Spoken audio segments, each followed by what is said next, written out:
I survive. I survive. I survive. This is resistance. I survive. I survive. I survive. This is resistance.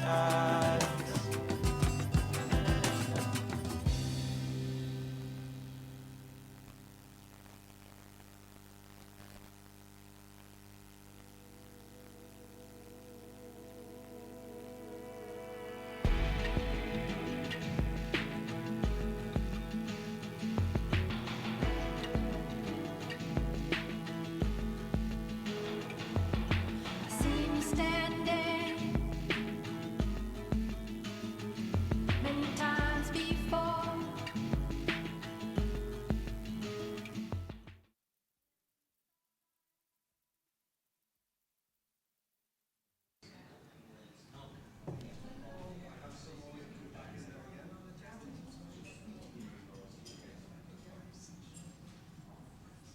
Okay, we're going to go live in 5 seconds. 4, 3. Good evening, everybody. Delighted to see you all here. Thank you for coming to the Blackrock Clinic GP study evening. As you know, it's always a very good evening and we always learn a lot. We've had a slight change to the programme this evening. Unfortunately, Dr. Caroline Daly can't be with us due to unforeseen emergency. So the redoubtable Dr. Paddy Barrett and Dr. Ross Murphy are going to cover her topic and going to make sure that we learn all the things that we need to know about the new areas of cardiac medicine. We'd also like to say tonight is the first time we're having a live webinar, so for those of our colleagues who can't make it tonight here this evening, they're joining us and we are delighted to have you here. We'd like to tell you that you are able to sending messages. Please send them in by email to the Blackrock events at blackrock-clinic.com. It will be coming up on the webinar that you're watching, so don't worry about that. Please just email in any questions to us and I'll transmit them to our speakers. We're going to take questions after each speaker. Paddy is going to speak first. He's going to speak about digital medicine in cardiology. This is an area we're all being asked about, Fitbits, LiveCore, lots of different things are coming at us as GPs. He's going to speak to us about the new developments that are coming down the lines and so that we can be prepared and be able to answer questions. I would ask you, if you don't mind, to please turn off your mobile phones, and if you're on the webinar, if you could put your phones to mute, please, because otherwise they will interfere with reception if you're listening. And we hope you enjoy the evening. After Paddy, Ross Murphy will be speaking to us, and Ross is very kindly going to take over 2 areas. He's going to speak to us about the use of preventative tools like coronary CT angiograms, as well as give us a little bit on the genetics and familial cardiac problems that we're coming up with into the simple stuff like cholesterol and blood pressure, but they're simple in theory but tricky to manage, and he's going to help us to manage them better for our patients. So without further ado, I'll ask Dr. Paddy Barrett to come up and speak with us, please.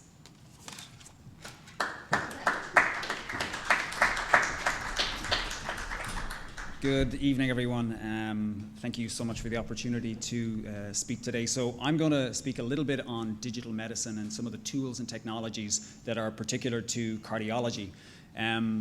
The area of digital medicine is something I think, I had developed a very significant interest in over the last 10 years in particular, and have spent the last 5 years in Scripps Clinic in San Diego working with one of my mentors, Eric Topol.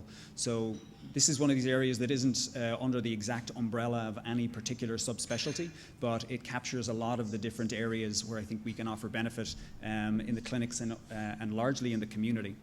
So the first question really comes down to what the actual concept or area of digital medicine is, and I always say this, and my mother actually said, I don't know any consultants in digital medicine, and I always said, you do now, it's your son.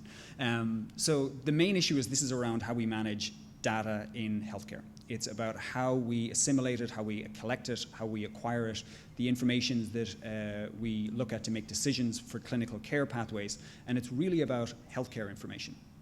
So, as a pilot, historically, when you fly, you actually use paper maps, use the analog systems, you use airport directories, you actually look up in these paper directories whether there's fuel, the length of the runways, and even computers. And if you actually would believe it or not, this is an aviation computer. So I think this is very much akin to a lot of the decision making we had been making with the analog tools and technologies, how we acquire the information, how we actually make decisions. Now, you can still safely operate in the flight environment with these tools and technologies. But I think if aviation has taught us anything, it's in terms of how we can collect the same information, but we can present it in much more pleasing fashions and make better decisions in real time in these flight environments. So I think this is a really nice analogy in terms of what we're seeing with healthcare information, how we're acquiring it, how we're making better decisions, and how we're using it much better and moving into a more digital age away from the analog methods that we've used to collect information to date.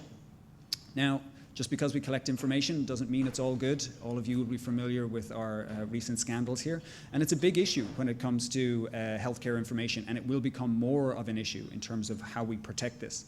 And it is very important to recognize that a lot of the hype that actually goes with this needs to be addressed. And this is a really important topic because over the last several years, with the advent of all these tools and technologies, there has been substantial hype. And I think everyone has actually seen certain patterns. So what I'd like to do really is also address some of the hype issues before we get into some of the core utilities. So Withings is, I think, one of the really reputable companies that make lots of consumer-grade medical technologies for patients to be much more participatory in their own healthcare.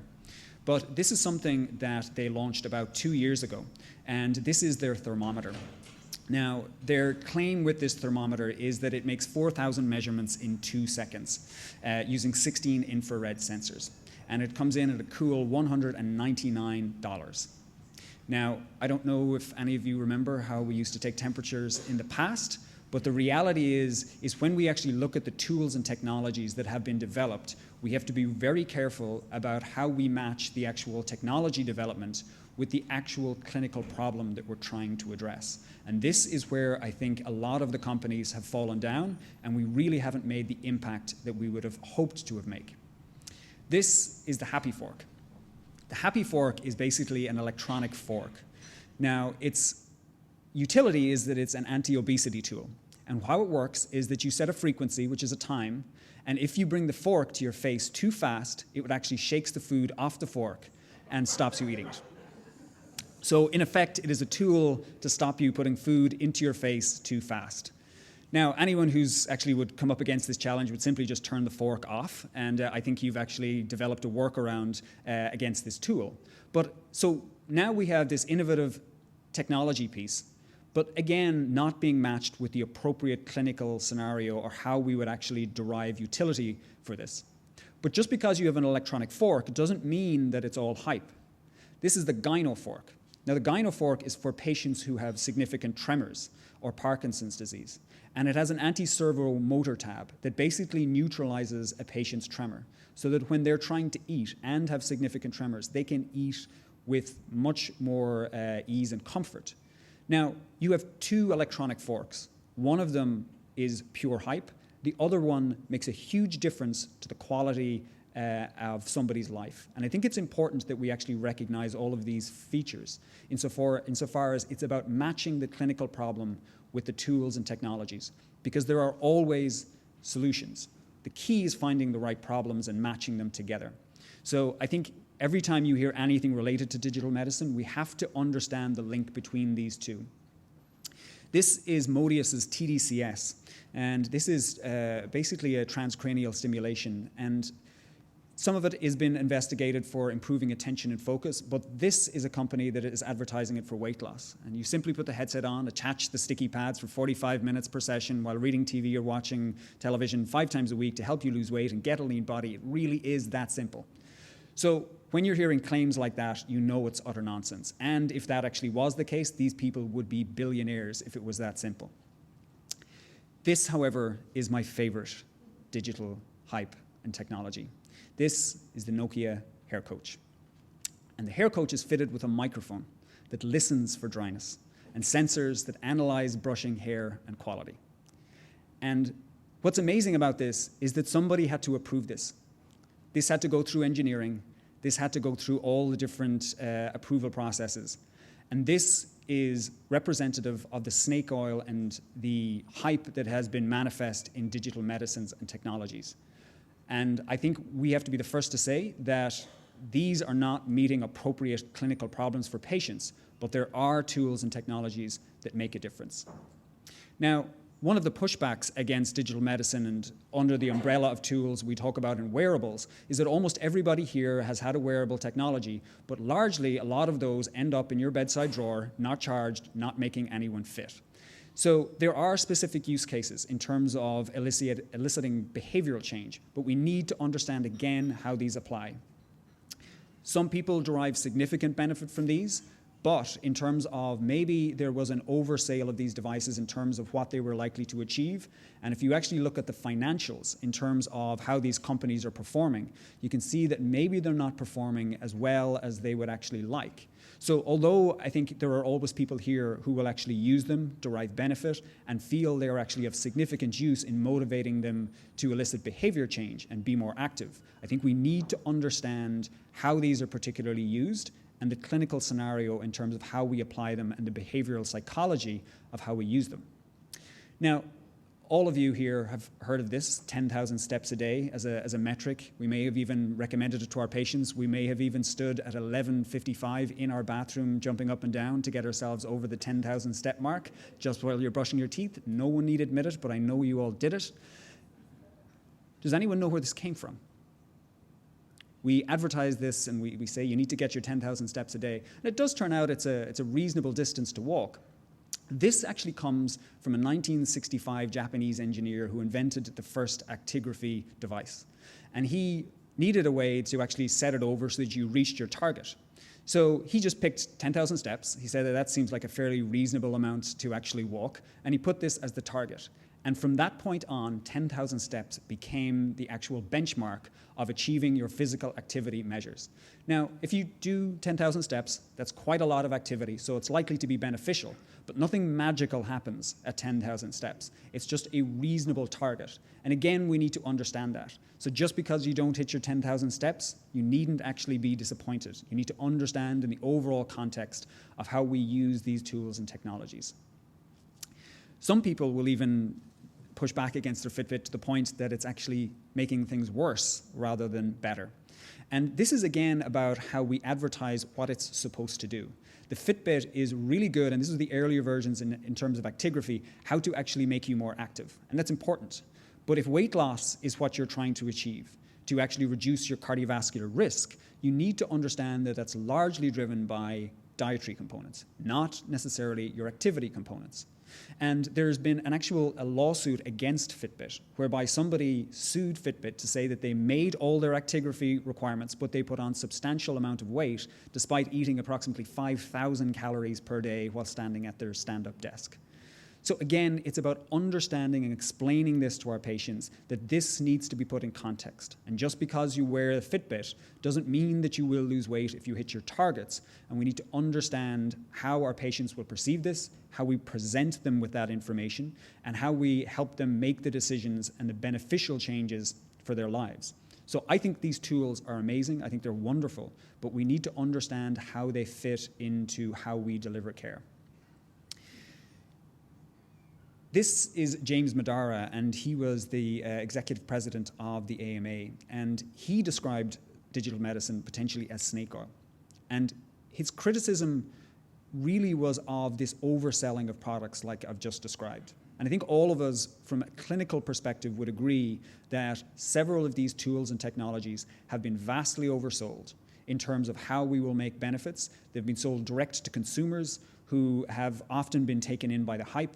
And I think it is us it is our responsibility to shepherd our patients and to be guides for our patients, to point them in the direction of the real tools that will make a difference. And part of that is down to simply just getting information. And this is one of my favorite quotations of all time. It's not just about information, because if a lack of information was the problem, we would all be billionaires with six-pack abs. So it's how it's incorporated into behavioral change and making beneficial changes for our patients. So, just like any tool, if you use it incorrectly, it will result in more problems than benefit. However, I think that one of the few areas that has really made, I think, significant impacts in digital medicine, has done so in a very data-orientated way, in a validated scientific approach, and using fairly rigorous approaches, is actually cardiology. And so we're incredibly lucky that we get to operate in a field that actually is motivated enough to work in digital medicine and do so in a very scientific fashion. So this is what I'd like to cover with you in terms of some of the tools and technologies that are where they have historically come from, what is currently available today, and what we will likely see on the horizon, and how this field is likely to evolve, change, and grow. And this is something that my personal mission is to bring as many of these tools and technologies to here, so that we can deploy them for our patients and that we can be leaders in this actual area. Because Ireland is actually, in terms of the size of its country, punches way beyond its weight in terms of medical technology. So I think we have an opportunity to be leaders in this particular area. So when we think of the tools that are available to us, often in cardiology we think of the ECG, and this is in 1905. This is Eindhoven's first ECG. I always think if I was the intern on call in 1905 asked to do an ECG in a patient, how distressed I would be. But it's actually the first example of telemedicine, because when they collected these ECGs, they transmitted them 1.5 kilometers away to be interpreted in a different center. So when anyone talks about telemedicine being new and novel, it actually started back in 1905. But where we really saw things start to accelerate was during the Mercury and the Gemini missions during the NASA space exploration. This is Alan Shepard. And basically what happened was they needed ways to monitor patients in the space environment during the Mercury and the Gemini missions, but they didn't have any of the tools and technologies. So they needed to develop ways to monitor biometrics at a distance. And because of that, modern telemetry was born. But if you look here, and this is from the Gemini 4 mission in 1965, you can see this is what they were using. But in terms of the form factor, it hasn't really changed in all those years. This is kind of similar to what we see in every critical care environment, in every intensive care unit, in every Holter monitor that we prescribe to our patients. The form factor really hasn't changed. But these technologies give birth to the modern intensive care unit. And when people say we discovered nothing on the moon, we didn't discover much on the way to the moon, but we discovered a huge amount getting there. And this is, I think, one of these great examples in terms of what the actual space race gave us and actually provided us with our modern intensive care units. What's interesting is that it's now going full circle. Companies like Virgin Galactic and Blue Origins are offering cheap space flights for $250,000 if you're interested. But most of the people who are going into space have medical comorbidities. But the technologies that were actually validated for use in the zero-gravity environment actually haven't kept up pace. So the space programs are now looking to what they call Earth-based technology companies to actually provide them with technologies to monitor future space participants. And this is a technology called the VisiMobile by Sotera Wireless. And it's a wrist-worn device that basically performs all the measurements you would have in a modern intensive care unit, including thumb-based, continuous, non-invasive blood pressure monitoring, for either in use at step-down facilities or home-based monitoring for high-risk cardiovascular patients, particularly with heart failure. But we had an opportunity some years back to fly several missions with NASA over the Gulf of Mexico to actually validate these technologies in the actual zero-gravity environment. So I think it's a really nice illustration of where the space program actually gave us these tools and technologies. We developed them on the ground and using terrestrial-based approaches, and it's actually been given back to the actual space program. So I think it's a really interesting utilization of the technology, but I think it also illustrates what we can potentially do and how the form factors are changing and how it's actually beginning to evolve beyond that form factor we saw in the 1960s. This is the first attempt at blood pressure measurement by a Reverend Hale using a brass pipe into the carotid artery of a horse, not something we would all like to be doing in our surgeries on a day-to-day basis. But if we actually look again at the form factor of how blood pressure has been measured for many, many years, it hasn't really changed a huge amount. I wouldn't be surprised if several people in this room still have pretty much the exact same blood pressure measuring device. I've certainly used them many times over the last several years. But if we look at what's available to patients and what can be consumer used and actually validated for use, you can see we're beginning to see much better improvements in the form factors for measurements of tools and technologies that can be used by all patients. The wrist-worn Omron device, I think, is probably one of the only wrist-worn devices that I would trust out there. I still, if I was to advertise one, I would have to say you would always use an actual arm-based blood pressure device.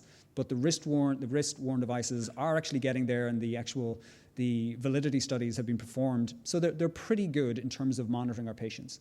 But if these can become more ubiquitous, we know that a huge percentage of hypertension is undiagnosed.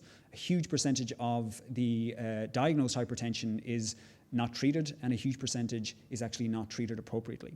So even though these are simple tools and technologies, because of the prevalence of the actual conditions, the likelihood of impact is huge. And we know, and if you can offer these in ways that actually haven't been measured before, this is a publication from the New England, basically looking at really significant blood pressure reductions by pharmacist-led blood pressure clinics in actual barbershops in the United States. So without the ubiquitous availability of these tools and technologies, we wouldn't be able to do such impactful trials. In terms of how we measure blood pressure, I mentioned the continuous non-invasive thumb-based approaches, but there's lots of different tools and technologies that will be available.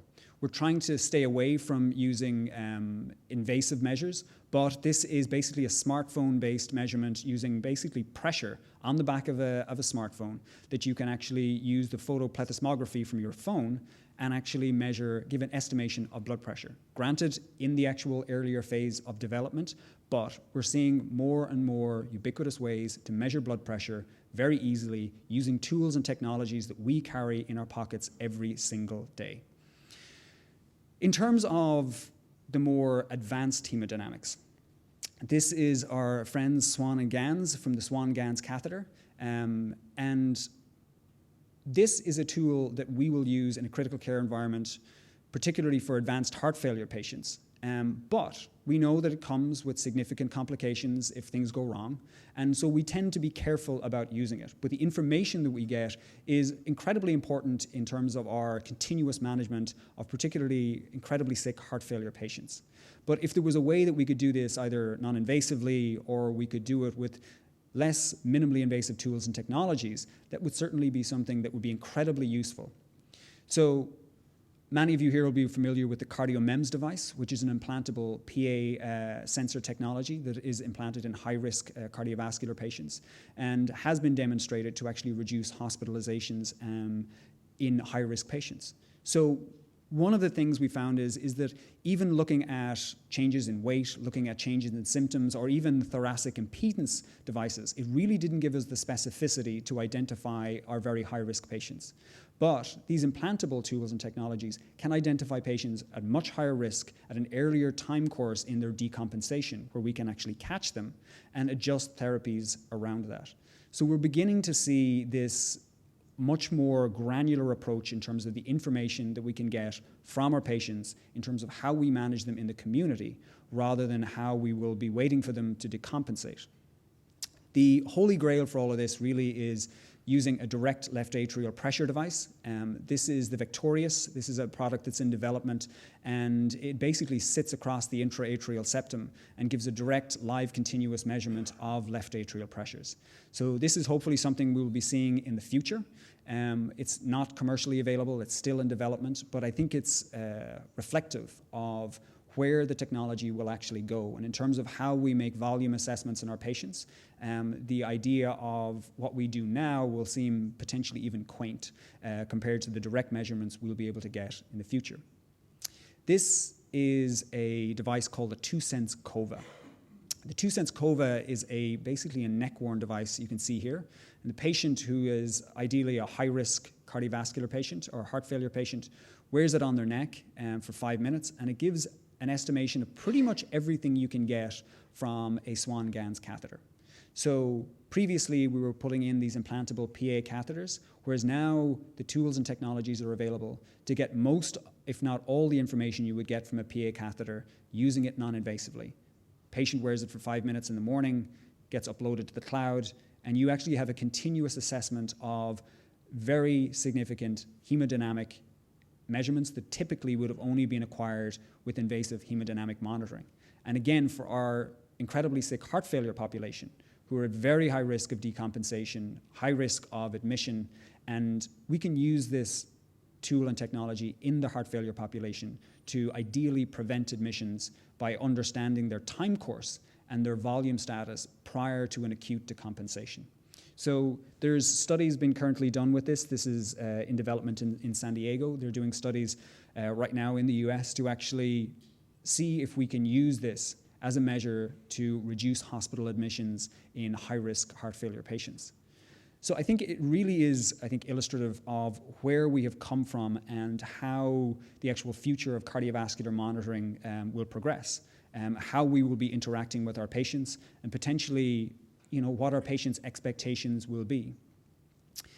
In terms of monitoring ECG, in terms of pacing our patients, this is Catherine Serafina, an early patient after a radical Halsted mastectomy where the anterior chest wall is resected.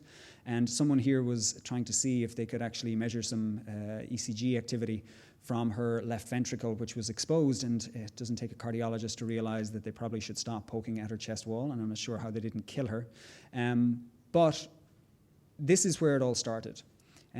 Self-starter kits for dead man's hearts didn't really sell too well back in the 1960s, as you might imagine. But what's available now in terms of the traditional lead pacemakers, in terms of the risks that go with the leads, with the actual pockets, we have much more minimally invasive approaches to actually providing pacing to our patients. They're not an all-comer solution. They're only a very kind of niche application right now. But again, I think it is illustrative of how things have progressed so far, from taking someone's anterior chest wall away or using a dead man's starter kit to actually using these particular tools and technologies. Again, when we think about how we monitor our patients from an ECG point of view, we've all ordered Holter monitors in our lives, and this is Jeff Holter in 1947, the inventor of the Holter monitor, wearing his 38-kilogram, very easy and portable Holter monitoring device. And he's on his bicycle here to really illustrate that this is an easy device to carry around. You can just go and do your normal day-to-day activities with your 38-kilogram device on your back. And this was cutting edge at the time, and it really was. But when we actually look at the device of the Holter monitor, again, the form factor hasn't changed substantially. But what's available to us now is very different. This is what's called a Zeo patch from a company called iRhythm. I've done several studies and worked with this group for quite a while, and I think in terms of how we monitor our patients, this is what we will be doing in the future. Historically, what we would do is we did not order 24-hour Holter monitors because patients would have to come to the hospital, have it applied. They would go away for 24 hours, and then they would come back, and then we'd get it taken off. For these, we can actually mail it to the patient. They can apply it to their chest themselves. They can wear it for up to 14 days, and when it's done, they can actually send it back. So in terms of patient convenience, patients love it. In terms of you don't have all the leads sticking off your chest and an equivalent of a VHS tape attached to your belt. And this is what I think we will be doing as a matter of routine for monitoring all our patients over 14 days. One of the big issues with this is that when they were doing the original design of the technology, it doesn't do live feedback continuous of information. And that was incredibly smart when they did that. Even though it's very easy from a technological point to do that, they did it on the basis that you wear this for 14 days, you send it back, and then it is overread just like a regular Holter monitor. The difference being is that the clinician who orders this isn't responsible on a minute-by-minute basis for anything that it detects. So it's important in terms of how clinicians will actually use this and the medical legal responsibility if you're going to be sending back information. This is a French company's product called Vital Connect. Now, this is very different than the iRhythm insofar as that it measures many more of the biometrics, but it does continuous live monitoring in terms of reports back to a station. And the idea is not to do as many vital signs, that you can monitor patients in a step-down facility.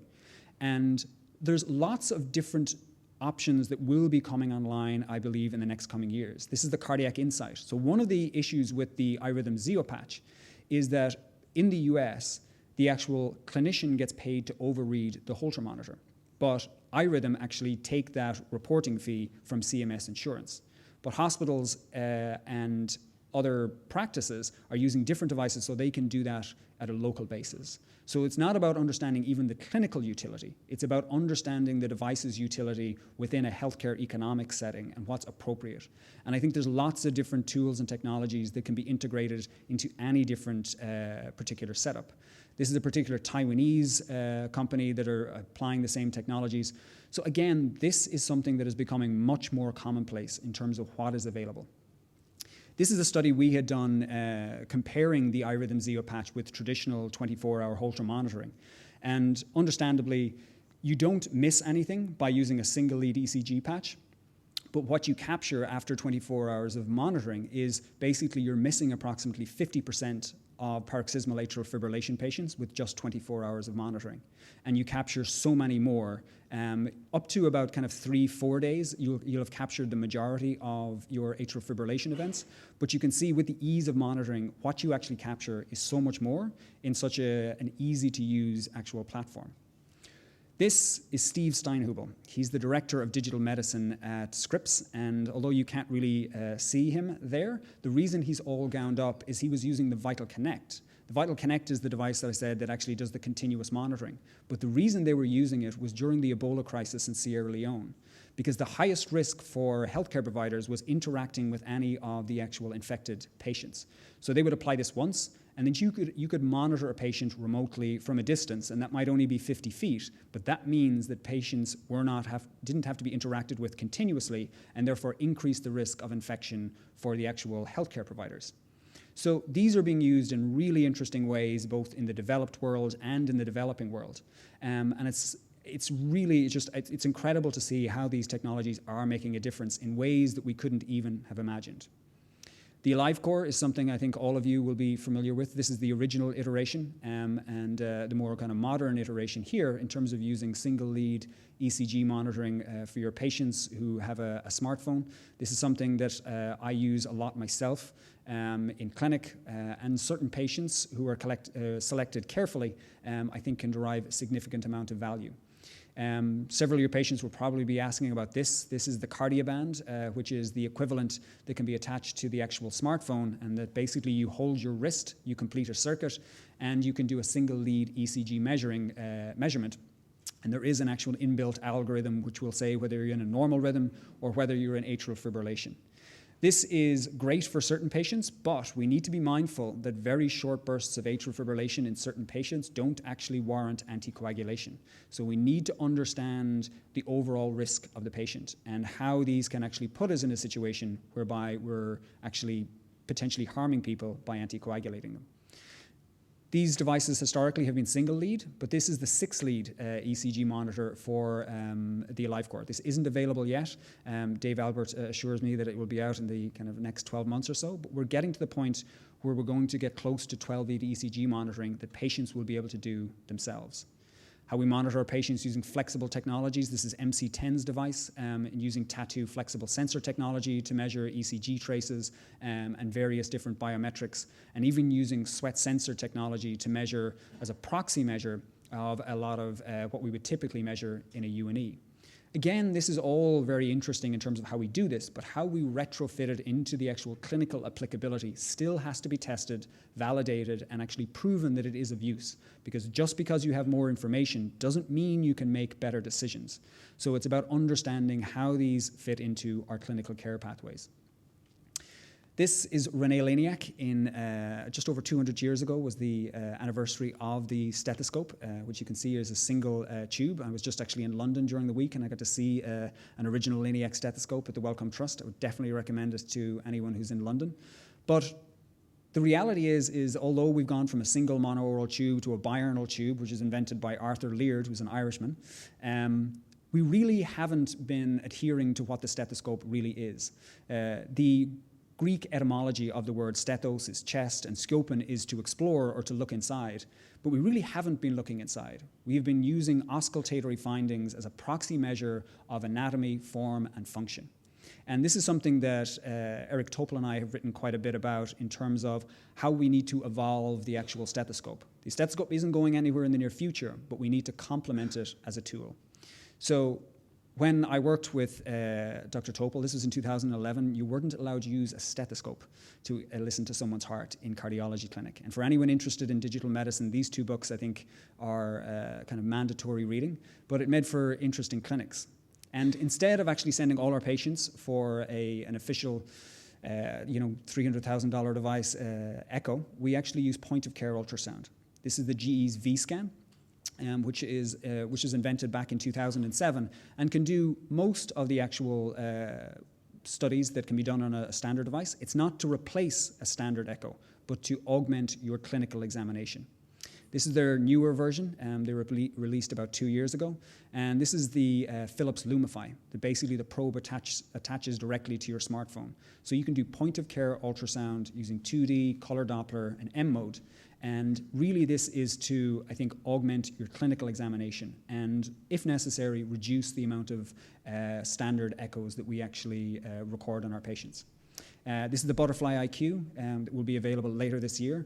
The original devices were about $8,000 per device. This is coming in at less than $2,000 per device. And this is something that a lot of the medical schools, largely in the US, are providing for their actual incoming medical students and are being provided training with on a day-to-day basis. This is Eric Topol and I showing the 200-year evolution of the stethoscope from biurnal tube to a smartphone device. And I think it really is an example of how cardiology has led the way, I believe, in digital medicine and the tools and technologies that are available.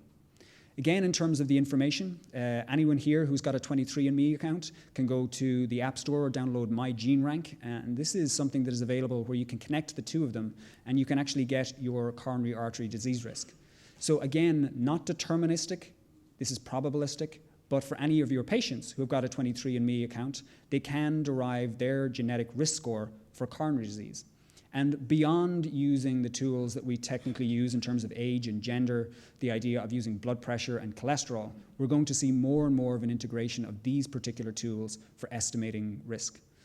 This is a study we've just published in PLOS using a genetic risk score for patients who are at high risk for atrial fibrillation.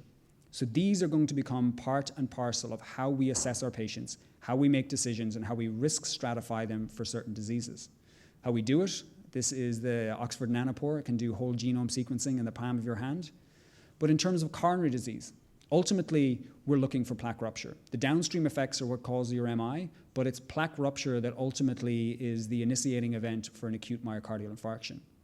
And for several years, we've been working on how to actually detect these abnormal circulating endothelial cells and to identify high-risk patients who are rupturing plaques.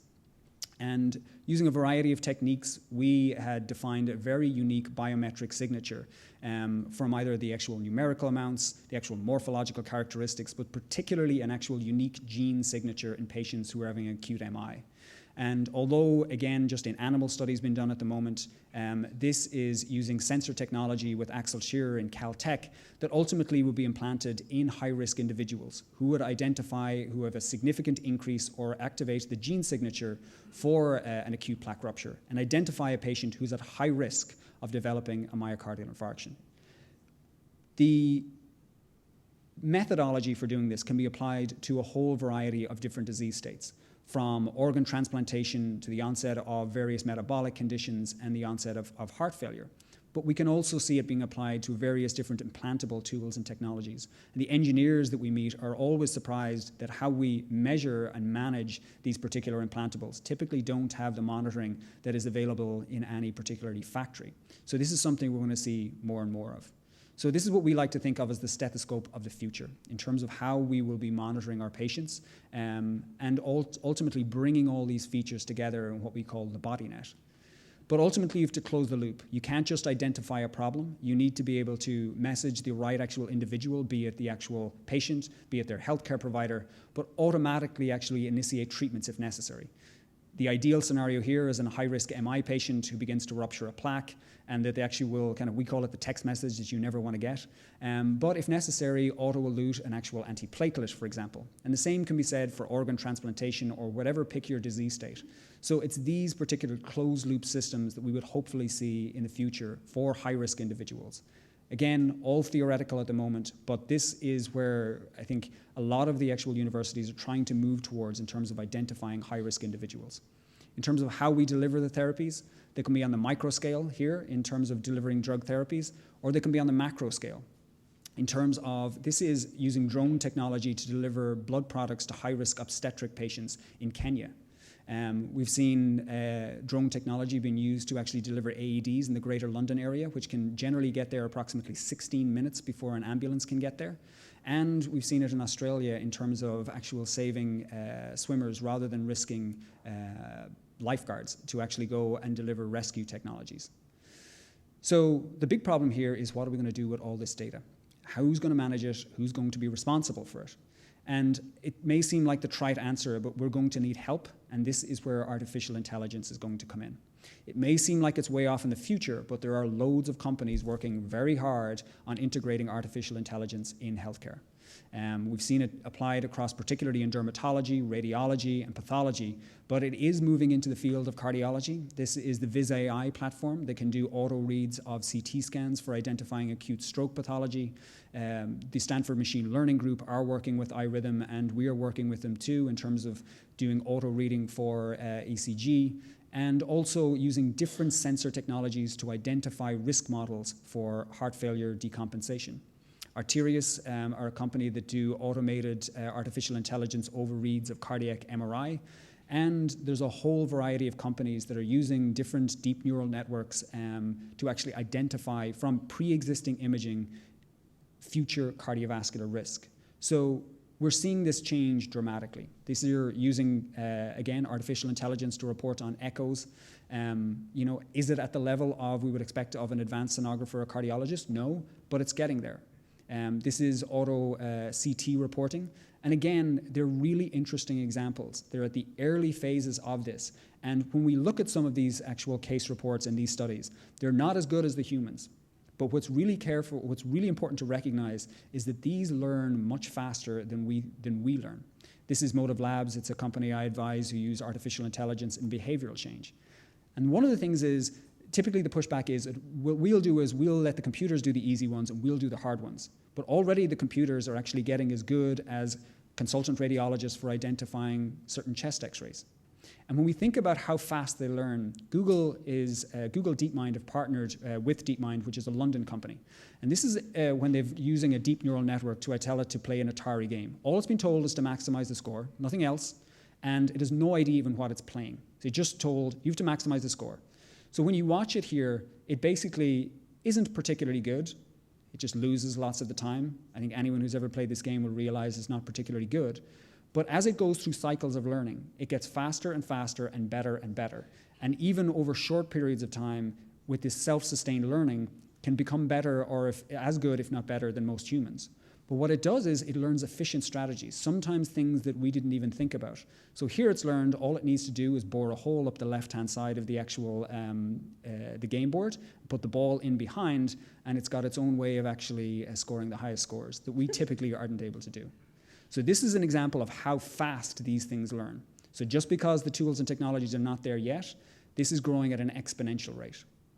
There's lots of ethical challenges we need to get over here. So these are going to be big, big challenges. And there's also issues around, if we have a black box for making decisions, who's responsible for those decisions when they go wrong? Is it the actual computer or is it the clinician? And these are really big challenges that we're going to face in healthcare over the next 50 years. Vinod Khosla said this in 2012 in terms of 80% of what doctors do will be replaced by technology in 10 years. Now, this got a huge backlash, but what's important to recognize is that he didn't say that 80% of doctors will be replaced. But a large amount of what we typically do will be replaced. It just means that we will be doing different things. We don't do we don't do cell counting on red blood cell counts anymore. We allow the actual computers do that. The computer is never going to talk to the family outside the intensive care unit or explain to someone that they have a diagnosis of cancer. But it will free us up to do these other things. So I think our landscape of what we do will drastically change, but it's not going to be taken over. So it's not that there is going to be this kind of broad kind of application of computers basically sitting in everyone's surgeries from here to the future. We'll be working together. So I think I've given you a little bit of the history of digital medicine, a little bit of hype, and a little bit of the hope as to where things are going to go and how we can hopefully be part of that here in Ireland and how we can apply it in the field of cardiovascular medicine. Anyone wants to learn any more, there's some interesting articles we've written in The Lancet over the last year or so that are kind of worth a quick read. Thank you very much.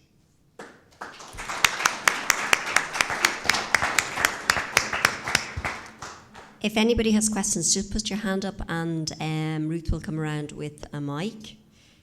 I might just start. Just a quick question. That was both terrifying, because I thought I was out of a job there for a while, but I'm a GP, so we'll survive.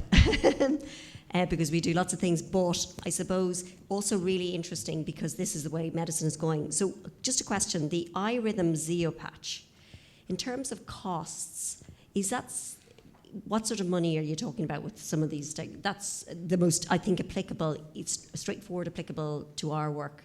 So iRhythm are currently setting up in the UK at the moment. And once they're set up in the UK, they will look at introducing into the Irish market. So it's hard to get a direct cost, actually, as to what it would be in Ireland. I think the comparable cost is if you were to directly just purchase this as a consumer to wear it for the 14 days and get an overread, it's approximately $450.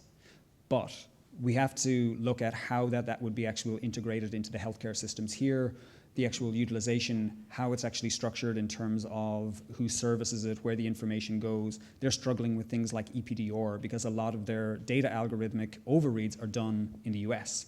So they're transferring patient information outside of Europe. So they need to get around all those hurdles. And I think once that's been decided, we're going to see then a reasonable price, hopefully, that can be actually used. So it has to be matched against everything else. I mean, if it's far too expensive, nobody's going to use it or could use it. So in theory, we as GPs could put it on and then transmit the information to you and you give us the overread. Just repeat that, what you just said, the last bit.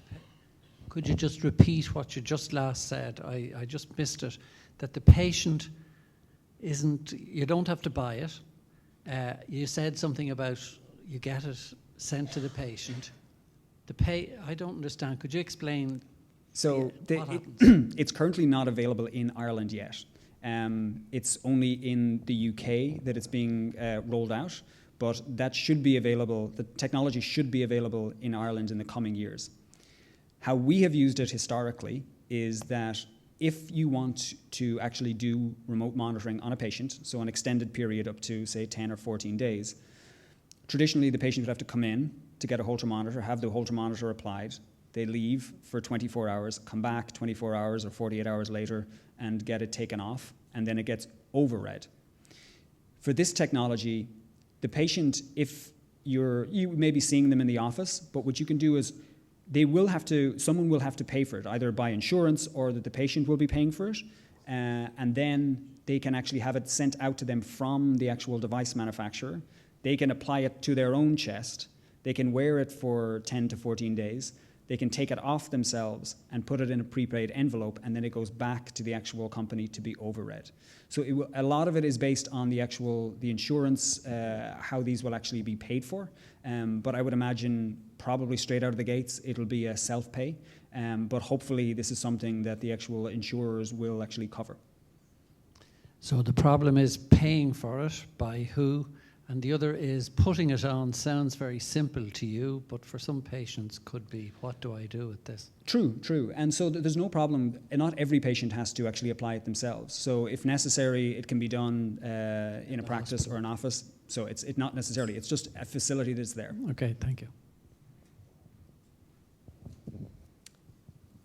Okay, thank you very much, Paddy. That was absolutely fascinating. I learned so much. So,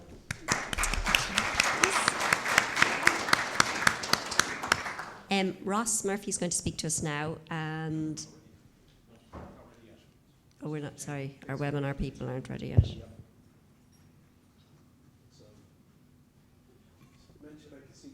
So, sorry, I will.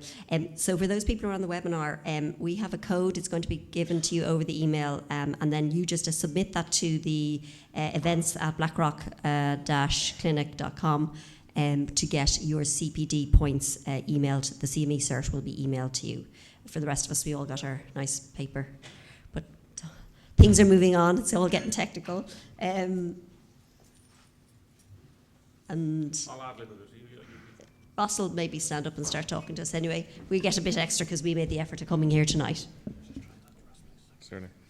Thank you, Barbara, very much, and thanks everybody for coming, and those of you watching from a distance. The first time we've done this webinar business, and I gather the numbers are very substantial, so you're all very welcome.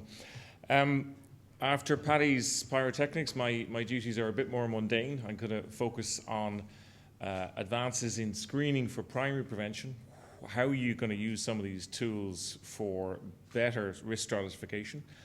I'm going to talk a bit about the shambles that is current hypertension guidelines, because the goalposts are really changing, and the community are under a lot of pressure to move with the new data to get the numbers down.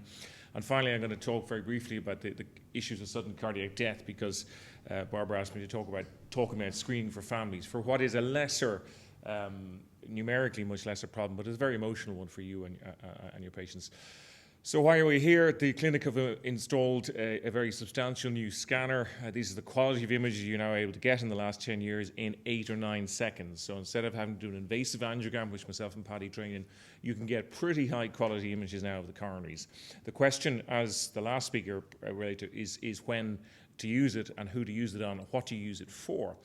New scanner got in yesterday. We're going to sort of trial out the next 2 or 3 weeks, and the scanning that we've been doing at Blackrock for the last 10 years is going to be substantially increased in terms of its volume, and therefore it's really important that we use it on the right patients, don't use it on the wrong ones, and use it to guide proper clinical decisions going forward there. In summation, there are 2 uses of this technology. The first is to screen for cardiovascular disease in asymptomatics. The best data suggests that calcium scoring is sufficient therein. You have a 35, 40-year-old family story. You need to add to their clinical risks, and I'll talk you through the data. They only need something like a calcium score. If you have someone with atypical chest pain or symptoms of exertional breathlessness and you're not sure how far to push it, the full CT is a superb tool, getting you the pictures that you saw on the last slide, high-quality images, fairly quickly without having trouble. Calcium is fairly ubiquitous as age goes on. You can see it here. It's pink because the spine is pink, and it builds up over diseased vasculature over time, and it's very, very common. The more you have, to some extent, the worse it gets. It rises with age, and it looks like this on advanced patients where they really have a lot of calcium on the outside of the vessel. It doesn't mean a blockage. It means a tendency to blockages, and that's a critical issue. I have a retired professor who has a calcium score of 2,000, and all we've done with him is put him on a statin. He's no symptoms. He's a good stress test. He doesn't have blockages, but he's got atherosclerosis writ large. Is it better than clinical tool scoring, the Framingham score you use, the Euroscore that you use? It's very good at this, at working out if you're intermediate risk and your score is high, you're actually a higher risk than most high-risk patients. So it's the patient in the middle of the road. You're not sure whether or not they deserve a statin. You're not sure how aggressive to be with their blood pressure therapy. It's a very good way of saying, listen, the jury's in. You've got a bit of coronary artery disease already. And from the studies like this one years ago, we knew it was better than intimate media thickening, and the follow-up was good. What are the pros and cons of screening? You have to face this every day. Myself and Paddy don't have to do it too often. Breast cancer screening has its controversies. The Swedes are not sure that it's worthwhile. And it's really assembling the idea that you've got a test that is accurate enough to make a difference, that you've got a therapy that's going to kick in, and the patients are going to take that therapy. So all those things feed into any proper screening program. However, there is accumulating data for looking at cardiac CT in terms of risk stratification. It seems to modify those intermediate risk patients, and it seems to also modify those with a high family story. And familiarity in Ireland is a key issue. 2 uncles dead in their 60s, grandfather died at 42. All these stories you and I hear every day, and it feeds enormously into the patient's reaction to why they're there. It probably will help with who to choose. So if your calcium score is greater than 100, the number needed to treat for a polypill, sort of a lipid and aspirin combination, is 18 to 20. If your calcium score is 0, the number needed to treat is 130.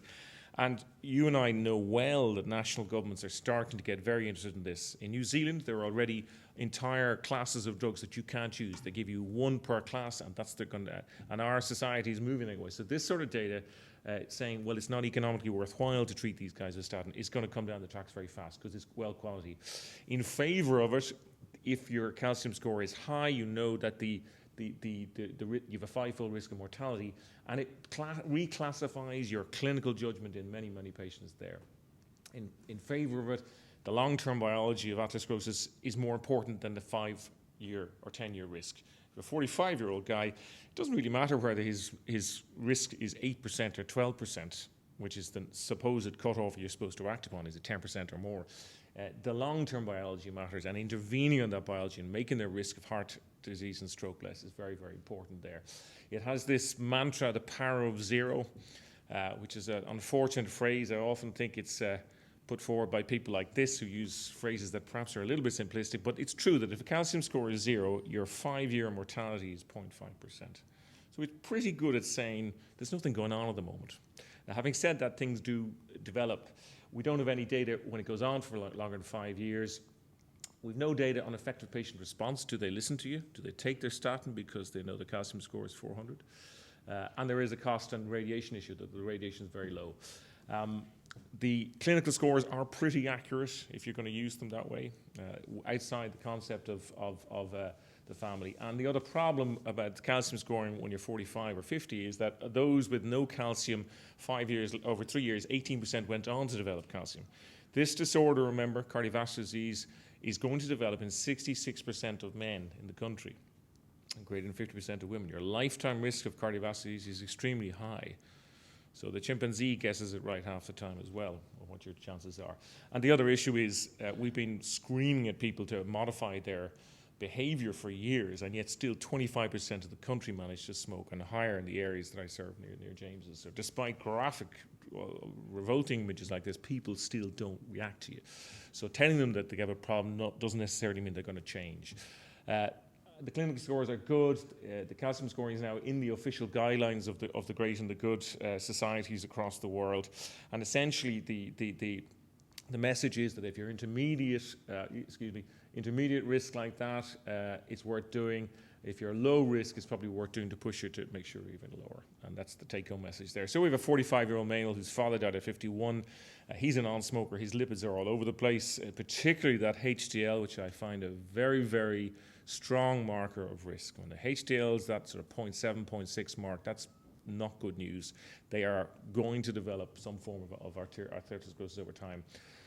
His risk score is 7.8, but his calcium score is greater than 300. And we sometimes use CRP, but in today's talk, we're going to talk about calcification. So you'd be very motivated to try and treat that man as aggressively as possible, to pick up that, in this case, is pink calcium, to push him hard. The second type of CT scanning is the full CT scan, where you get to see the arteries. It's high quality work. It's difficult in older patients with lots of calcium, because you can't see through a brick wall. But it's a very nice way of using it. We've gone on over 10 years from 4 to 64 to 365 slices now, and the technology is quite phenomenal, because this thing is a couple of tons going around a rotation every 20 or 50 milliseconds. It's astonishing engineering by the great companies of the big four of the world.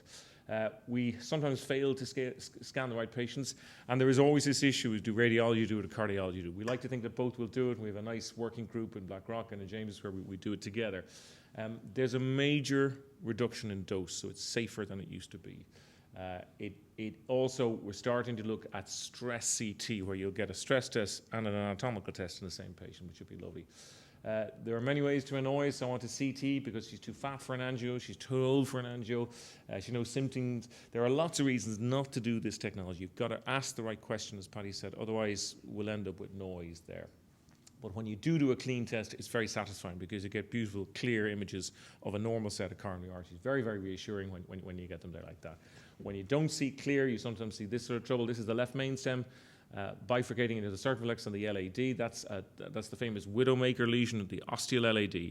That is hard plaque with calcium and soft lipid plaque there. And it's already more than half of the lumen. If that ruptures, there's a very large anterior infarction. And that's the ugliest of the pictures that we get to see. Here's a 58-year-old priest who came back from the missions with shortness of breath. He's got heavily diseased coronary arteries that we didn't suspect. He had it because he had breathlessness that we couldn't quite tease out. So full CT is very good for atypical symptoms because you know whether you stand straight away. If it's normal, it's normal. This is the quantity of CTs we've been doing down the road over the last number of years. It's rising and it's about to rise higher. We're going to have a 5-day-a-week capacity as of 2 weeks' time there. Here's a lady who had a stress test. The insurance companies are still doing stress tests. They have some place, but they're not very accurate. They're at best 68% accurate. And in women, that's probably less than that. She's got fairly florid ST change, for those of us who have to look at this frequently, but she's got no symptoms. It's ridiculous. No risk factors. She shouldn't have had this test because her angiogram is plumb normal, clean as a whistle, her CT there. So it's very good for saying you're clear of disease there. He's a 56-year-old male, non-smoker. Again, there's a very strong family history. His brother was stented. He did a 12-minute stress test, but the clinician wasn't happy. Atypical symptoms, not sure. Let's push it further than a screen. Let's get a test that tells us something. And he's got a right coronary artery heavily diseased here. I brought him in for an angiogram the next week, and it's diseased all the way down. His left side was diseased. He went for bypass surgery. So atypical symptoms, not happy with the risk, is great for that. So the current best practice indications are low and intermediate risk to rule out disease there. My emergency room colleagues are starting to look at triple rule out PE, rule out dissection, rule out coronary disease. It's probably more important to take a history, but that's the way it's going, and it has gone that way in parts of the United States there. Cooperation is important. You produce pictures like this if you don't get it right. The reconstructions that me and Paddy have to do mean that if this is a 5% difference in reconstruction, you've got a stenosis here and you've got no stenosis here. So the accuracy of the readout is most important. The technology is really fantastic for getting around that. Heart rate matters. This is a right coronary artery at 20% of the heart rate, 35% and 75%, totally different. The heart moves in a way that nothing else in radiology moves. The brain politely stays rock steady for all the CT scans. The heart moves. And also the heart does this extraordinary thing that we've only worked out in the last 10 years. It twists like a tea towel. The base and the apex of the heart go the wrong way. So evolution has worked out a design to expel blood from the heart with such efficiency that that's what it does. It copies a tea towel. It's this quite beautiful piece of work there. And that's the same issue. Prognostically, some studies have suggested that if you've got no disease, that you're good at 5 years. How accurate it is against cath, the gold standard, is pretty good at telling you the stenosis there. And we have a couple of major registries coming on stream which should tell us whether or not what's going to happen over the 5 and I hope the 10-year markup after these technologies. We've done many things, but this amount of slices has really shot up and has allowed us to take very, very accurate pictures now, and that's really one of the more exciting things. The second most exciting development that's coming but not ready yet is stress testing. Perfusion, you're used to perfusion, MRI scanning, perfusion, SPECT scanning. Stress testing in this technology is going to be very, very good when it gets on stream, I think within the next 18 months. It's not great for looking at stents, so please don't ask for that type of thing. We're getting better. Accuracy for 15 years or 11 years, 13 years, it wasn't great. It's a good bit better now, but it's still not utterly perfect. So don't, as Paddy said, ask the right question when you're going. And defining the thing that you'll love to know. What this plaque is in here, is it vulnerable? Big battle in my world is trying to define the vulnerable plaque. Plenty of people have got plaque that's stable, but what's going to predict the infarct? And that's the next step for us as well there. Looking at arteries like this, trying to work out which one is likely to rupture and cause trouble. The stress test thing is coming on. There's 2 different ways forward. We give adenosine like the MRI guys do it, and we wait 20 minutes and scan them again. So it's 2 scans apart. And it's getting quicker, but not quite good enough yet for all going. It produces pictures like this, which in time will be a one-stop shop of stress test and anatomy, physiology and anatomy, which will be very satisfying when it comes on stream. 2 big studies that are going to define whether it needs, but I still think it needs refinement on that basis.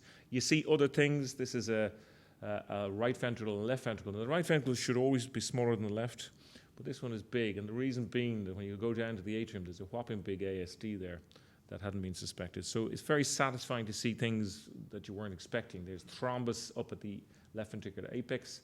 That's a very high-risk stroke situation there, post-anterior MI there. Wasn't seen on CT. And other cardiomyopathies, that's a sinus of Valsalva aneurysm, something about to rupture. You see this sort of Kremlin-style onion doming of the aorta as it comes out of the heart. High risk of rupture, needs surgical therapy.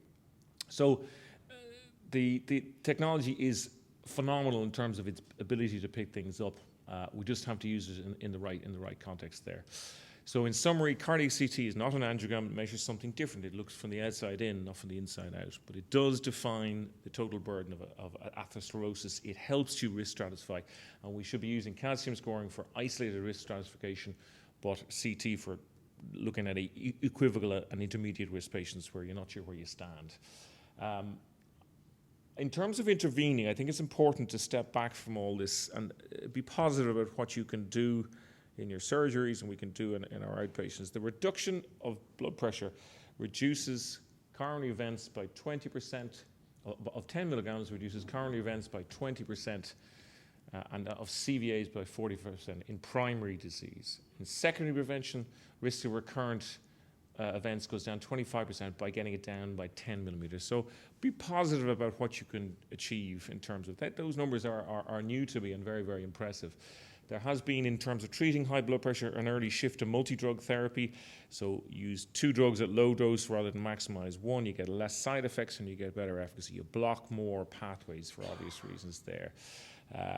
The other problem that you have to face down is compliance. Long-term compliance we're discovering is very, very low in blood pressure and statin therapy. How are we going to improve that? Are we going to give them a picture, a calcium score, or some degree of information about how we're doing there?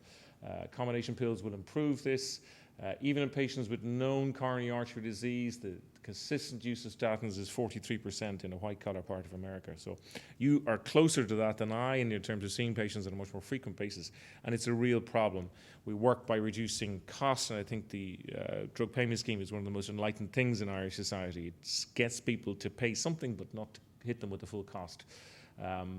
This rather probably unethical study came out from London about 6 years ago. They looked at patients with hypertension on 7 medications. And they didn't tell them, but they put little sensors in the top of the pill jars. And a month later, they came back and they saw how often the jars had been opened. It was probably unethical to do the study. But they discovered that only 10% of people, if you had patients on 7 or more meds, only 10% of people were taking everything. In terms of the long-term cardiovascular prevention that we're trying to talk about tonight, that's disastrous. So we have to find ways of motivating people. The poly pill might be a way. You put it all together and try and address large-scale populations. It's going to be very good for poor economies. Here, I think you need to focus on choosing the right patient and getting it down. Getting it down is a problem, and there are really seismic changes in high blood pressure. The SPRINT trial you will have heard of came out 2.5 years ago, and it was preceded by a strange study, an important study from the British GP databases, the Million Man study, where they looked at risks of cardiovascular disease. Once your risk goes over 115 systolic, your blood pressure, your risks start to rise. That doesn't mean everyone should be below 115, but it's the observation, the biology is disturbing there. Because SPRINT was a funny one there. We've done well over the last number of years. The average BP in Britain has fallen in this period from 150/80 to 137/75. But SPRINT took a load of patients and said, we're going to get you below 120 and you below 140. And they achieved 121 in the low group and 136 in the standard group. It had to be stopped early because there was already a major difference in cardiovascular outcomes. There was a lot more stroke and heart attack. There was more dizzy spells, none injurious in the aggressive group, but really this was a substantial change in practice being called. So my community are trying to absorb this at the moment. The guidelines are all over the place. I'll just talk you through some of the biology of it.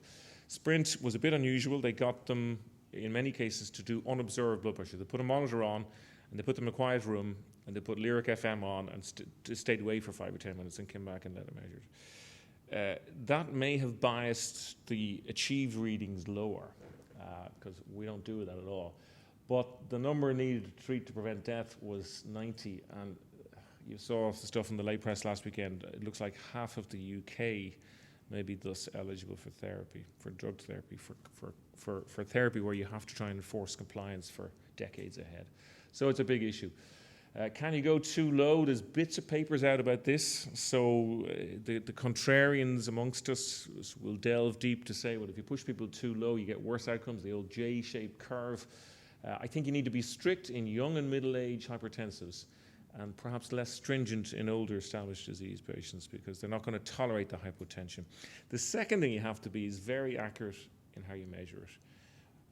Domiciliary readings away from the hospital in particular, 24-hour monitors, the technology Paddy was talking about. All of this, we're going to have to get much better at this. I like that Omron wrist one. It's much less intrusive than the cuff. And I had a patient last week with spikes all over the evening. And most of the time you're okay. Did the thing annoy you, the 24? And it did. So he's gone away to get a wrist monitor to do it under his own control. Until we get good quality data, we won't be able to apply the sprint type quality of improvements there. I think the data sets do not support this, that you can push people too low. And I think our targets are going to have to be less than 130 and less than 90. And it's going to be hard work for everybody in the room there. This is an excellent source, the Nuffield Registry in the UK from Oxford. Well worth looking up. They have a whole set of articles trying to balance the pro and the con. But I think the summation in terms of blood pressure is that those with stage 1 hypertension without significant risk factors, lifestyle should be first line. But anybody with established cardiovascular risk factors there, diabetic family story, dyslipidemia, drug treatment is warranted and our targets need to be lower. And so we're going to have to all work harder at this there. I'm going to move on to the last portion of the topic. Barbara asked me to touch upon the issue of screening for sudden death. An emotive issue. Most adults over 30 who die suddenly die because of coronary artery disease. So everything I've been saying for the last 20 minutes is totally relevant for them. Aggressive targets, good compliance, modifying all their risk factors. But in young persons, there is a small genetic story, and the diseases are tragic when they happen. They're not any more frequent. We're just a better connected world. So when a French soccer player dies, you hear about it immediately on Sky News. That wouldn't have been the case 30 years ago. These are hardcore, conserved genetic diseases with the same incidence as they ever had. And we have a national task force to look at it there. The issues for you are to make the diagnosis from the primary death that happened, to then risk stratify the family and see is there any treatment need to be made. We're getting reasonable data from Joe Galvin's group in Blanchardstown now. We have some sense that there's a relatively uncommon form of death. The key things you need to look for are, one, the cardiomyopathies, where there's a structural heart disorder, and the second is the channelopathies, where something long QT kicks in. They're at risk of torsades or VT. So structurally normal in channelopathies with funny electrical pathways, structurally abnormal in the cardiomyopathies there. And there are rarer things, coronary artery anomalies, and indeed myocarditis. We have had a couple of tragic cases since Christmas of aggressive myocarditis. It's usually self-explanatory. These are the 3 cardiomyopathies. These are the 4 channelopathies. The tools to look for them are essentially ECG and echo. And then you start to go for downstream tools, Holter monitors, MRIs, and that. But the key tools to start your conversation with the patient are ECG and echo. And in the main, if you've got a HOCM death, an ECG and echo is deeply reassuring if they're well read and if they're plumb normal. So you can rest assured that the basic screen is often there. We don't have simple off-the-shelf gene tests yet to use. If you get a gene in the family, it's invaluable, but you don't send it off willy-nilly. You go back to the one who has the disease, try and find the gene from them if it's possible. The reason for that is 2/3 of the time you can find a gene, 1/3 you don't. So if you don't find a gene, it's not reassuring. It's a novel gene. These genes are not like cystic fibrosis, which is nearly all the one gene in Ireland. There's hundreds of family private mutations. So we haven't been able to develop through Crumlin a proper sequence. It's getting there, but it's not there yet. There's 3 cardiomyopathies just to get them in your imagination. HOCM, which is too thick, dilated, which is too thin and baggy, and right ventricular, which is thankfully rare, but the right ventricle blows out, and they get lots of arrhythmia there. They're not uncommon. HOCM's 1 in 500 of the UK population. That's a lot of people. And the comforting thing to take from that is that a lot of it's not that malignant. that the death rates are not as high as they thought they were in the 70s. They're not all at risk of sudden death. We go down to subgroups and look after that. So when a family disease is found, you emphasize that there is variation in risk in the family and that the gene test is not particularly currently clinically useful now. And that's probably an important and reassuring message to you, that that language doesn't have to be broken just yet. And as Paddy said, you shouldn't give gene results out without genetic counsellors, people who can understand what it meant. Most of my colleagues don't. But I had a fascinating family in London whose the girls, the 5 cousins of girls, and one their dad's a dad, the other had a defibrillator, and they were all very close because of the nature of the family tragedies. These were girls in their late teens, early 20s. We got the gene. We thought we were doing them a great favour. We got the gene. And the girls who didn't have the gene were very, very upset because they felt different about their family. And this was seen after the concentration camps. It's called survivor guilt. You got away, you didn't get it. So you've got to be extremely careful how you give people genetic information. It's not the same as telling them what their cholesterol is. They think they're hot-wired to death or not death based on what you tell them, which is not quite true scientifically. So Andrew Green in Crumlin has the National Centre, has the counsellors, and if we're going to do gene testing, we do it through that type sort of portal for these dominant genes. Is sports related to death? The link is small. If you have the condition, you should avoid competitive exercise, but not, you don't want to destroy a young boy's identity by telling him he can't kick a ball, but he can't get into a situation where he can't control the exercise and say, I've had enough there. Quite a number of the deaths occur asleep, sitting in a chair, and not related to exercise. So exercise in Ireland is not the problem. Lack of exercise is the problem for the society. So to recommend when you're confronted with a family after that, you chase up this difficult issue, the postmortem. What's the core diagnosis? Because that will decide everything for your screening. You counsel the family. Most of these genes are dominant. So if it's in the family, every blood relative has a 50-50 chance of getting it. So the 4 kids, 4 of them could have it, 2 of them could have it, or none of them could have it. Each kid has a separate random roll of the dice at time of conception. Okay, it's 50-50 per person. And the ECG and the echo reassuringly are good, simple tests that you can get, and a good deal of this will be clear. And then the downstream testing is there. So I'll stop there. I've covered a huge amount of different grounds. The validity of the use of cardiac CT, its impact on lipid treatment and primary prevention, the changes in blood pressure targets, which I think are very real, and then the rare but rather emotional area of sudden cardiac death in the young. So thank you very much. I'll be happy to take any questions.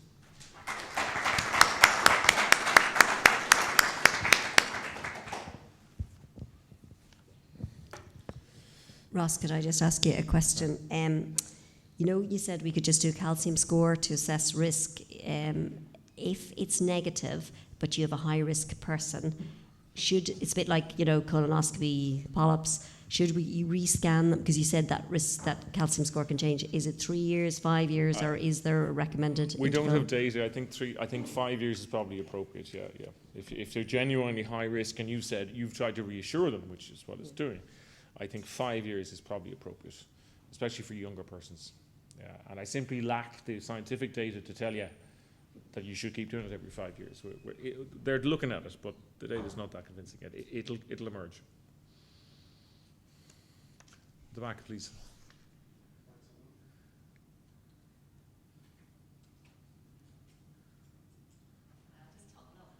If you ask, I'll repeat the question for the gang on them. Thank you for a very interesting talk. As On the CT coronary angiogram, which you this technology is very interesting. Would you have to predict in future that will almost, it's okay, I think you can hear it. Would you predict in future that it will almost take over the conventional coronary angiogram in terms of diagnostic?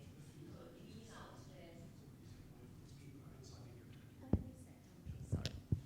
as me, or to kind of supersede the conventional angiogram, and maybe then you weed out only people that, because you still need the therapeutic to put in stents if it's kind of required, isn't it? And then that leads to my second question then is cost-wise and time, the CT angiogram versus a conventional. Conventional you need 4 or 5 people in the room and the cost of that versus a CT and time to get a test, the result. Yeah, so the questions are essentially, will it replace coronary angiography and how the cost compares. It is very likely that it will supplant a lot of normal angiograms. We frequently put people through invasive testing because we're not quite sure. So the normals hopefully will go down, the abnormals will go up. That's the debate. And fellas like Paddy and me are trying to get quality scans out such that they will be able to do that there. It will not replace invasive angiography because you can do things when you're in there and it makes a difference. Cost, the thing takes about 8 minutes. The risks are extremely low. So at every invasive angiogram, I have to counsel the patient about a 1 in 3,000 risk of heart attack or stroke every time. And a small risk, the insurance companies tell us, we have to tell them a small risk of death. You don't have to do that for a CT scan, which is good. The cost for the country is a different question because you're going to start to use CTs for screening and looking at low-risk people with shortness of breath. So I'm not sure it's going to be cheaper for Ireland, but it'll be more accurate for Ireland. And that's a good thing to look forward to. Thank you. So just to remind the audience that in Micheál Murray Curthy's phase, we're broadcasting to Ireland, the universe, and maybe beyond. We just one thing. I got a message in from the head of radiology who just wanted to clarify. This is a 16 centimetre detector, the new CT coronary angiogram, and they get a 512 slices view of the heart, which they can reconstruct. So that's a huge amount of data and reconstruction of imaging that they can see with this new scanner. Sorry. The joy is you see it in one heartbeat instead of 4 or 5. So the breath holds are very, very brief. So you get a one picture. It's fantastic technology. Remarkable. Sorry, there was a question there, sir. No, I was just going to say my trust in CT scans going back like 10 years in calcium going back 10 years was you had people getting this and the majority of them ended up being sent on for further invasive and now you're saying that with the CT scans that are there now, that you won't have as many going. That is exactly the hope, yeah. And that is it. And because I had a friend, say, 8 years ago who was very fit and he went for his calcium score, did everything and everything was perfect. And then he died going up a mountain, but that's the way. But that's because plaque rupture is sudden. And the plaques that kill are usually the plaques that are 30% the week before. Okay, there's a fascinating study from Washington where they happened to get a whole load of angiograms in April and guys had events in May, heart attacks, so they knew what they looked like a month before. And most of the heart attacks were caused not by severe stenosis. That's the myth. They were caused by plaques that went ping and went from 30 to 100 in a few hours going up the mountain. So we have to, and the way to stop plaques being vulnerable is statins and aspirin and blood pressure control. So that's the problem with cardiac infarcts. They come without much by way of warning. Okay, the vulnerable plaque. Think of the plaque that's about to rupture. There is all sorts of tricks going on trying to measure the temperature of the plaque. There's a crazy tool where you press it and see how plastic it is. Is it hard? It's okay. If it's soft, maybe that's going to give way. But we are not good yet at deciding which plaque is going to rupture. And it's plaque rupture that causes events acutely. So that's the brutal. And on that note, that's why a coronary angiogram, of which I do thousands every year, has very little prognostic benefit. It tells you what this pain is, but it doesn't tell you how long you're going to live, except in very rare situations, left main stem disease, that sort of stuff. Most of the time when you see a little bit of plaque, it doesn't help you look after the patient. What you're doing does help you. What's their blood pressure? What's their lipids? Do they smoke? That's what determines longevity. And my community have been a little bit remiss in that. And I'd say your friend who, you said people went on to tests after their test. That's because people didn't step back and say, well, he's got no symptoms. He's got cardiovascular disease, but we know that was quite likely anyway. Let's treat the risks. He didn't actually have any Well, he's an Irish male. That's a risk. The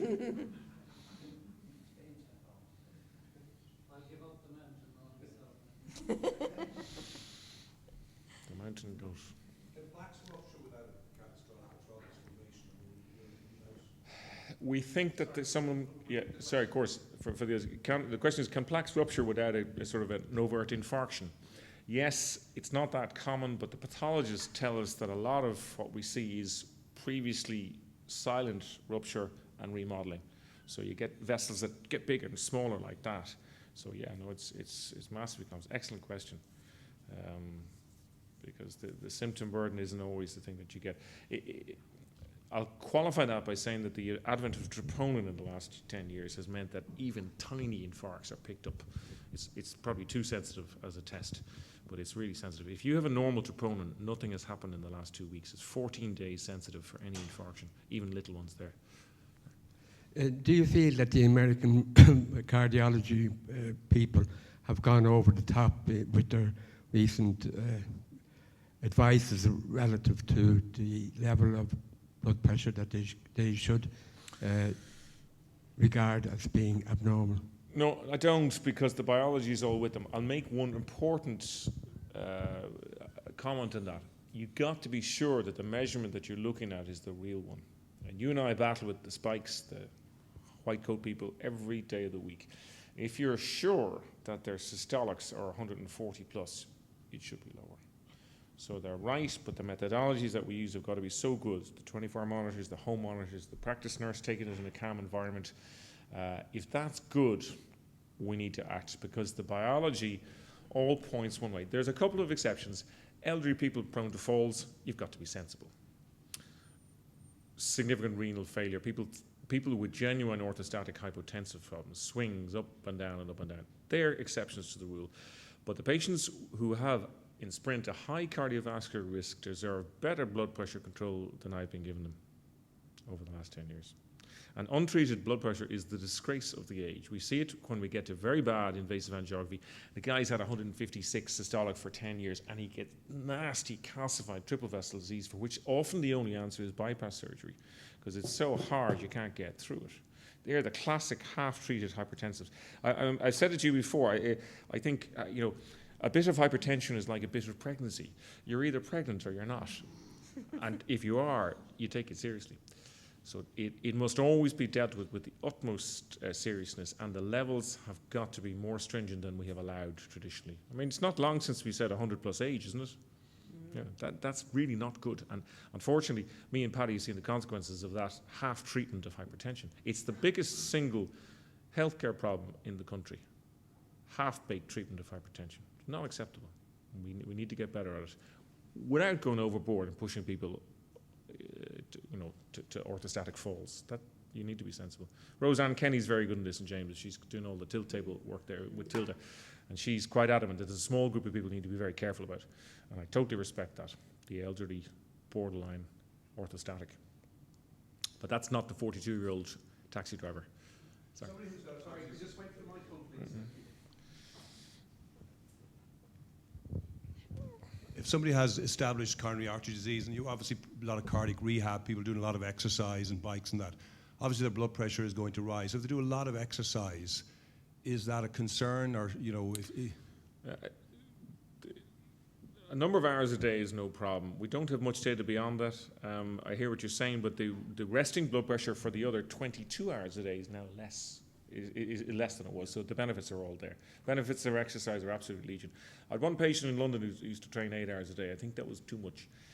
But we don't see problems with sustained hypertension in endurance athletes. We see AFib, but they don't generate relentlessly high blood.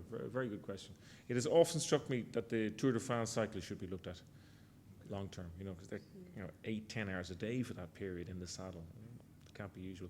I saw some immediate readings of Chinese weightlifters, and they were hitting systolics for a couple of seconds of 400 during their outfit. So that really can't be good for you. Too far east is west. Any questions from outside the room, Emer? Good. Okay, good. Okay, so listen, I think we'll wrap it up there. Just to say thank you to Dr. Pardy Barrett and Dr. Ross Murphy very much. Excellent talks. Thank you to our webinar experts over there who set us all up. Thank you, gentlemen. And of course, to Emer and Ruth for all the hard work in getting us all here tonight. We appreciate it very much. And thank you all for attending. And please don't forget to take your CME certs. And for those people on the webinar, just to send in the code that you saw on the email to the email address. Okay, thank you everybody and good night. Well done.